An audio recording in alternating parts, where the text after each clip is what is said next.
বউয়ের সঙ্গে দেখা হয় কিন্তু বাণিজ্য মেলায়। আচ্ছা, সেখানে দেখা হওয়ার পর প্রথম সে বোঝেনি, তখন তো আমার বয়স কম। তখন কি সাইমন সাইমন হয়েছে?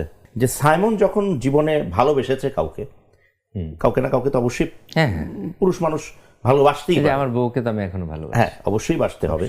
তো আমি বউয়ের ভালোবাসাটা যদিও বলি নাই, যাই আমার বউ তো গার্লফ্রেন্ড ছিল না।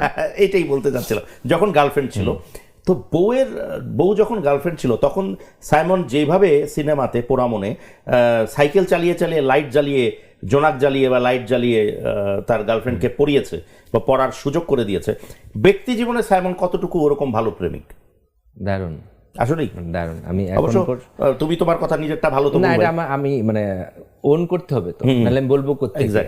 আমার প্রোগ্রামটা তো আমার বউ দেখবে বা আমার আত্মীয় স্বজন বা আমার সার্কেলে যারা আছে এক্স্যাক্টলি, তারা তো জানে। সত্যি বলো, সেটা সত্যি গল্প বলো। সেটা হচ্ছে যে আমার বউয়ের সঙ্গে দেখা হয় কিন্তু বাণিজ্য মেলায়। আচ্ছা, সেখানে দেখা হওয়ার পর প্রথম সে বোঝেনি, তখন তো আমার বয়স কম। তখন কি সাইমন সাইমন হয়েছে? না, তখন সাদিক মোহাম্মদ সাইমন সাদিক হয়, সাইমন সাদিক হয়নি। আচ্ছা, 2006 সালের কথা আচ্ছা, বলছেন। ওকে।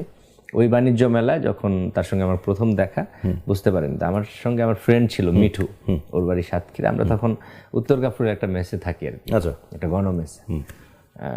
ভবিষ্যৎ কি জানি না, কি পেশা হবে সেটাও জানি না। বাড়ি থেকে রাগ করে আসা একটা ছেলে, তো মানে ঘুরে আসি, গেলাম মেলাতে যখন দেখা হলো, আমি বললাম যে আমার ফ্রেন্ড মিঠু, আমার নাম আর বলিনি। তো চুড়ি কিনতে যাই আর কি, চুড়ি কিনতে গিয়ে তার সহযোগিতা নেই আমরা। আধা ঘন্টা পর তুই কার জন্য চুরি কিনতে গেছিলি এটা বল? আমি মিঠু আর আমি মিলে চুড়ি কিনতে গেলাম আর কি, আরেকজনের। আচ্ছা, ওকে, ফাইন। তারপর আধা ঘন্টা পরে অ্যানাউন্স শুনলাম যে মিঠু আপনি কোথায়? আচ্ছা, আমি দুষ্টুমি করছি, তোকে কে খুঁজে? হ্যাঁ হ্যাঁ, আপনার সঙ্গে চুরি বদল হয়েছে দীপার। ওই মেয়েটার নাম দীপা না রে? বললো হ্যাঁ। তো আমরা বয়স কম, দৌড়ে দৌড়ে কোন থেকে অ্যানাউন্স হচ্ছে, মেলা কিন্তু অনেক বড়, হ্যাঁ অনেক বড়। বাণিজ্য মেলা তো এখন মানে তখন তো সেখানে গেলাম, প্রায় হাফ অ্যান আওয়ার লাগলো, মানে যেখান থেকে অ্যানাউন্সমেন্টটা আসলো। গেলাম, যাওয়ার পর দেখলাম যে পাইচারি করছে। তখনকার আমার গার্লফ্রেন্ড হয়নি, মানে চুরি বদল থেকে প্রেমের শুরু। হ্যাঁ, সেখানে যাওয়ার পরে বলে 200 টাকা দেন। এমন আমার কি এটা তো মানে ভয়ানক না? আমি বললাম 200 ঠিক আছে, মানে প্রেস্টিজ দিয়ে দিলাম 200 টাকা, কিন্তু 2006 সালে আমার জন্য অনেক টাকা, অবশ্যই। যেহেতু রাগ করে চলে এসেছি, 200 টাকা দেওয়ার পর বললো যে সমস্যা নাই, ফেরত দেবো। দিল, যেখান থেকে অ্যানাউন্স করলো সেখানে বললো যে এখানে দিতে হয়, আমার সঙ্গে নাই টাকাটা, আমি সবাইকে রেখে চলে এসেছি। তারপর টাকা যথারীতি তার এটা কি ওই যে 200 টাকা চাওয়া, যে সহজ সরলতা, ওটা কি তোমাকে অ্যাট্রাক্ট করেছিল?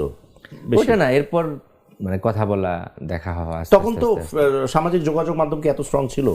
তখন মোবাইলের ছিল 5 টাকা, 6 টাকা 90 পয়সা, 5 টাকা মিনিট, 2006 এর দিকে 5 টাকা ছিল, 4 টাকা 4.5। আবার এরপরে ডিজুস না, এটা ছিল 2 টাকা 2.5 টাকা মিনিট।